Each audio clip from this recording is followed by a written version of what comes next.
Teachings of Lord Caitanya by His Divine Grace, A.C. Bhaktivedanta Swami Prabhupāda. Chapter 19. Further Talks with Prakāśānanda. The transcendental ecstatic attachment for Krishna, which results from perfectly understanding that Krishna's person and name are identical, is called bhav. One who has attained bhav is certainly not contaminated by material nature. He actually enjoys transcendental pleasure from bhav. And when bhav is intensified, it is called love of Godhead. Lord Caitanya told Prakāśānanda Saraswati that the holy name of Krishna, called the Mahamantra, or great chanting, enables anyone who chants it to attain the stage of love of Godhead, or intensified bhav. Such love of Godhead is the ultimate human necessity, for when one compares it with other necessities, namely religion, economic development, sense gratification, and liberation, these other so-called necessities seem most insignificant. When one is absorbed in temporary designated existence, he hankers after sense gratification and liberation. However, love of Godhead is the eternal nature of the soul. It is unchangeable, beginningless, and endless. Therefore, temporary sense gratification, or a desire for liberation, cannot compare with the transcendental nature of love of God. Love of God is the fifth dimension in the human endeavor. Compared with the ocean of love of transcendental pleasure, the conception of impersonal Brahman is no more significant than a drop of water. Lord Caitanya next explained that his spiritual master had confirmed the validity of his ecstasy, which resulted from his chanting the holy name of God, and also confirmed that the essence of all Vedic literature is the attainment of love of Godhead. Lord Caitanya's spiritual master had said that the Lord was fortunate enough to have attained love of Godhead.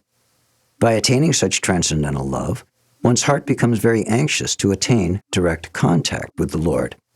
Feeling such transcendental sentiment, one sometimes laughs and sometimes cries, sings and dances like a madman, and sometimes traverses hither and thither.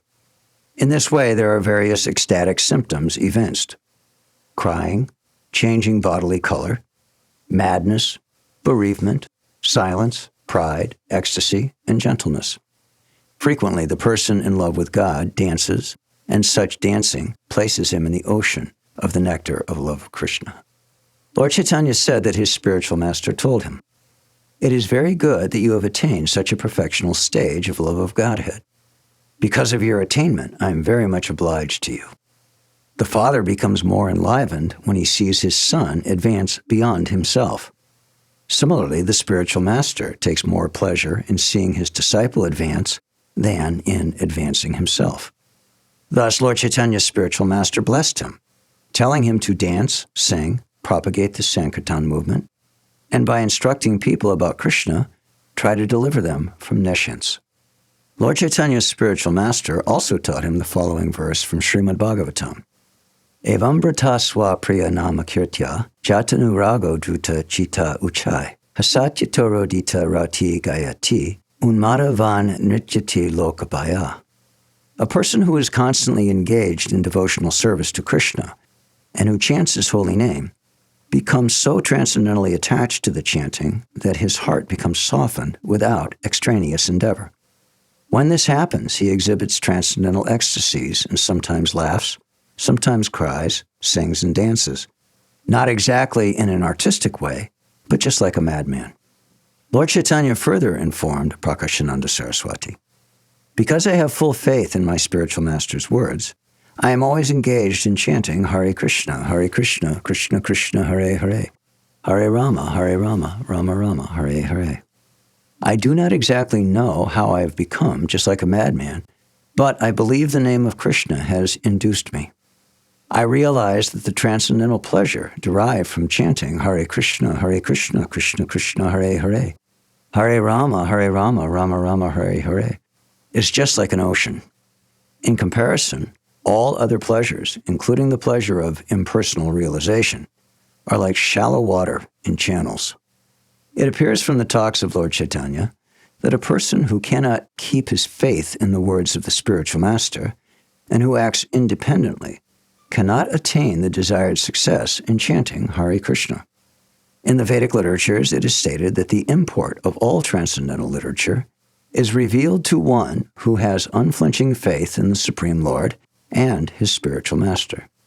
Lord Caitanya firmly believed in these statements of his spiritual master, and he never neglected the instructions of his spiritual master by stopping his Sankirtan movement.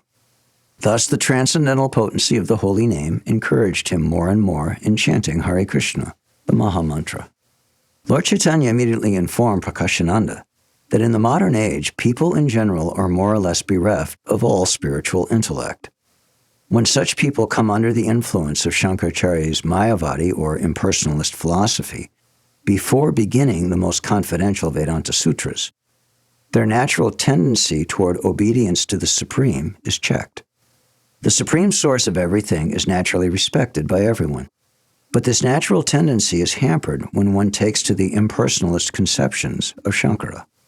Thus, the spiritual master of Lord Caitanya suggested that it is better that one not study the Sharirak Bhashya of Shankaracharya, for it is very harmful to people in general.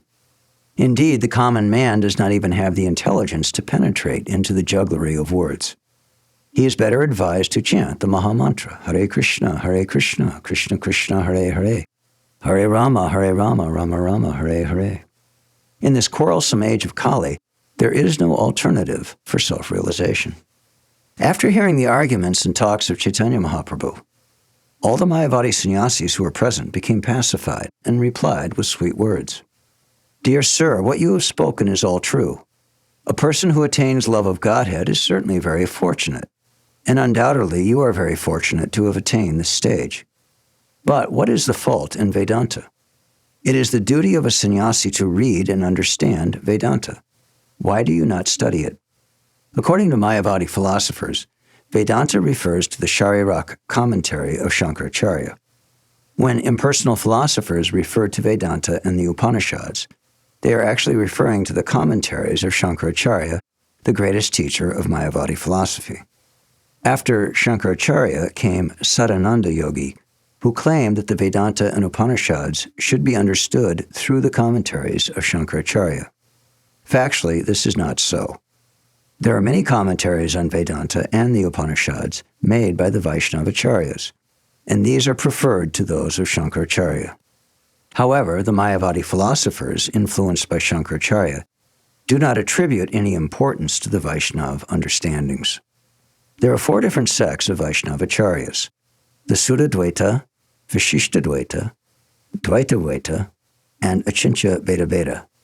All the Vaishnavacharyas in these schools have written commentaries on the Vedanta Sutra, but the Mayavadi philosophers do not recognize them. The Mayavadis distinguish between Krishna and Krishna's body, and therefore they do not recognize the worship of Krishna by the Vaishnava philosophers. Thus, when the Mayavadi sannyasis asked Lord Caitanya why he did not study the Vedanta Sutra, the Lord replied, Dear sirs, you have asked me why I do not study Vedanta. And in answer to this, I would speak something, but I am afraid that you would be sorry to hear it. We shall be very much pleased to hear you, all the sannyasis replied.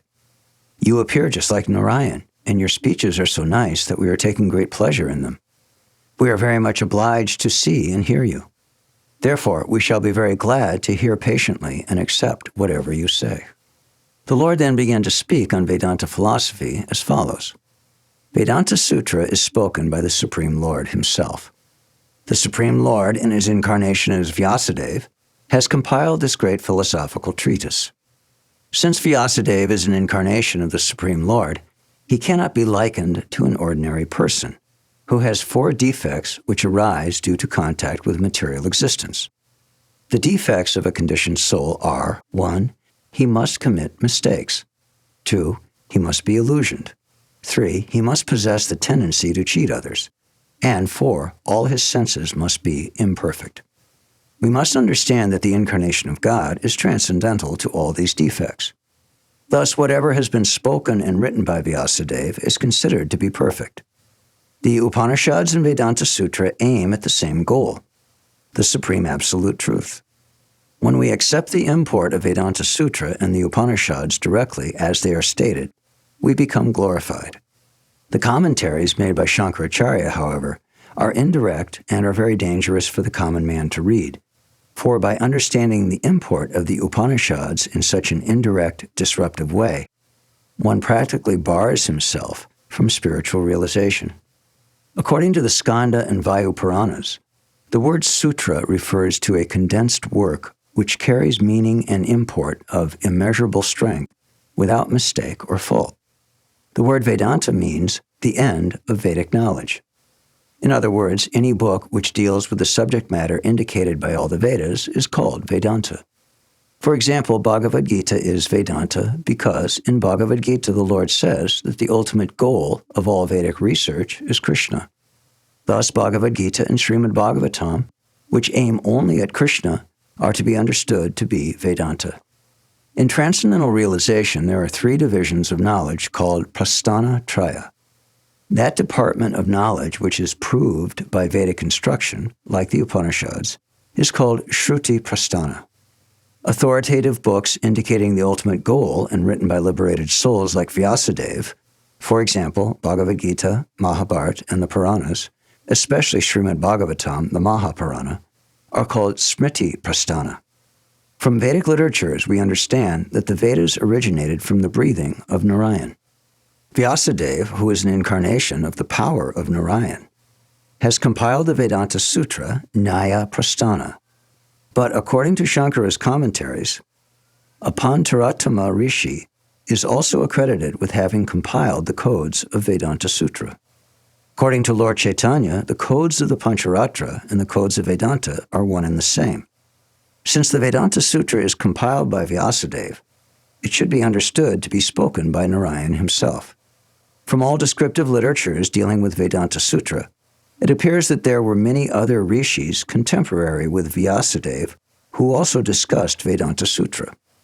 These sages were Autreya, Ashmaratya, Adulomi, Kṛṣṇadāsa, Kasha-Krishna, Jamini, Bhattari, and other sages such as Parashari and Karmandi. Actually, in the first two chapters of Vedanta Sutra, the relationship between the living entities and the Supreme Lord is explained. And in the third chapter, the discharge of devotional service is explained.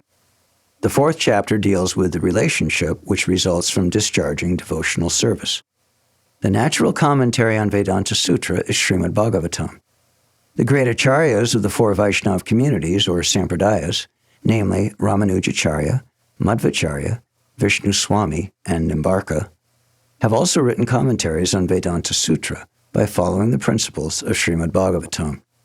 At present, the followers of all the acharyas have written many books following the principles of Srimad Bhagavatam as the commentary on the Vedanta. Shankara's commentary on Vedanta Sutra, known as Sharirakbhasya, is very much adored by the impersonalist scholars. But commentaries written on the Vedanta, written from the materialistic point of view, are completely adverse to the transcendental service of the Lord. Consequently, Lord Caitanya said that direct commentaries on the Upanishads and Vedanta Sutra are glorious, but that anyone who follows the indirect path of Shankaracharya's Sharirakbhasya is certainly doomed. Lord Caitanya admitted that Shankaracharya was an incarnation of Lord Shiva, and it is known that Lord Shiva is one of the greatest devotees, a Mahajan, of the Bhagavat school. There are 12 great authorities on devotional service, and Lord Shiva is one of them. Why then did he adopt the process of Mayavadi philosophy? The answer is given in Padma Purana, where Lord Shiva states, Mayavadam asachchastram, prachanam baudham uchate, Mayava kalpitam devi, kala brahmana rupina. The Mayavadi philosophy is veiled Buddhism. In other words, the Buddhist philosophy of Buddha is more or less repeated in the Mayavadi philosophy of impersonalism, although the Mayavadi philosophy claims to be directed by the Vedic conclusions. Lord Shiva, however, admits that this philosophy is manufactured by him in the age of Kali in order to mislead the atheists. Actually, the Supreme Personality of Godhead has his transcendental body, Lord Shiva states. But I describe the Supreme as impersonal. I also explain the Vedanta Sutra according to the same principles of Mayavadi philosophy. In the Shiva Purana, the Supreme Lord says, Dwapara dao yuge bhutva, kalaya manushadishu, Swagamai kopitaistvam cha, janan mad vikuman kuru. In the beginning of the Dwapara Yuga, directed by my orders, many sages will bewilder the people in general by Mayavadi philosophy. In the Padma Purana, Lord Shiva personally tells Bhagavati Devi, Shrinu Devi Parakshami Tamasani Yatakraman Yesham Shravanamatrena Patityam Gyaninamapi Apartam Shrutivakyanam Darshayal Lokagarhitam Karma Swarupa Chajyatvam Atracha Pratipadyate Sarva Karma Paribram Shan Naishkarmyam Tatrachochate Paratma Jivayor Aikyam Mayatra Pratipadyate. My dear Devi, sometimes I teach Mayavadi philosophy for those who are engrossed in the mode of ignorance. But if a person in the mode of goodness happens to hear this Mayavadi philosophy, he falls down. For when teaching Mayavadi philosophy, I say that the living entity and the Supreme Lord are one and the same. Sadananda Yogi, one of the greatest Mayavadi Acharyas, has written in his book, Vedanta Sara, the absolute truth of eternity, knowledge, and bliss is Brahman. Ignorance and all products of ignorance are non-Brahman. All products of the three modes of material nature are covered by ignorance, and all are different from the supreme cause and effect. This ignorance is manifested in a collective and individual sense. Collective ignorance is called Vishuddha Sattva Pradhan. When that Vishuddha Sattva Pradhan is manifest within the ignorance of material nature, it is called the Lord, and the Lord manifests all kinds of ignorance. Therefore, he is known as Sarvagya. Thus, according to the Mayavadi philosophy, the Lord is a product of this material nature, and the living entity is in the lowest stage of ignorance. That is the sum and substance of Mayavadi philosophy. If, however, we accept the import of the Upanishads directly, it is clear that the Supreme Personality of Godhead is a person with unlimited potency. For example, in the Svetashvatara Upanishad, it is stated that the Supreme Personality of Godhead is the origin of everything and that he has multiple potencies. The Supreme Personality of Godhead is transcendental to the cosmic manifestation. He is the origin of all religion, the supreme deliverer, and the possessor of all opulences. The Supreme Personality of Godhead, who is just like the sun, profusely distributes his energies while situated beyond the cloud of this material cosmic manifestation. He is the Master of Masters, and he is the Supreme of the Supremes. He is known as the greatest Lord, the Personality of Godhead. His energies and potencies are multiple and variously distributed. It is also stated that Vishnu is the Supreme and that saintly persons are always anxious to see his lotus feet. In the Aitareya Upanishad, it is also stated that the cosmic manifestation came about when the Lord glanced over material nature. This is also verified by the Prashna Upanishad. In the negative descriptions of the Lord which occur in Vedic literature, as in Apanipada, there are indications that the Lord has no material body and no material form. However, he does have his spiritual, transcendental body and his transcendental form. Because the Mayavadi philosophers misunderstand his transcendental nature, they explain him as impersonal. The Lord's name, form, quality, entourage, and abode are all in the transcendental world. How can he be a transformation of this material nature? Everything connected with the Supreme Lord is eternal, blissful, and full of knowledge. In effect, Shankaracharya preached Mayavadi philosophy in order to bewilder a certain type of atheist. Actually, he never considered the Supreme Lord, the Personality of Godhead, to be impersonal or to have no body or form. It is best for intelligent persons to avoid lectures on Mayavadi philosophy. We should understand that the Supreme Personality of Godhead, Vishnu, is not impersonal. He is a transcendental person, and the basic principle of the cosmic manifestation is his energy. Mayavadi philosophy cannot trace the energy of the Supreme Lord, but all Vedic literatures give evidence of the Supreme Lord's various energetic manifestations. Vishnu is not a product of material nature, but material nature is a product of Vishnu's potency. The Mayavadi philosophers understand Vishnu to be a product of material nature. But if Vishnu is a product of material nature, he can only be counted amongst the demigods. One who considers Vishnu to be a demigod is certainly mistaken and misled. How this is so is explained in Bhagavad Gita. Deluded by the three modes, the whole world does not know me, who am above the modes and inexhaustible. This divine energy of mine, consisting of the three modes of material nature, is difficult to overcome, but those who have surrendered unto me can easily cross beyond it.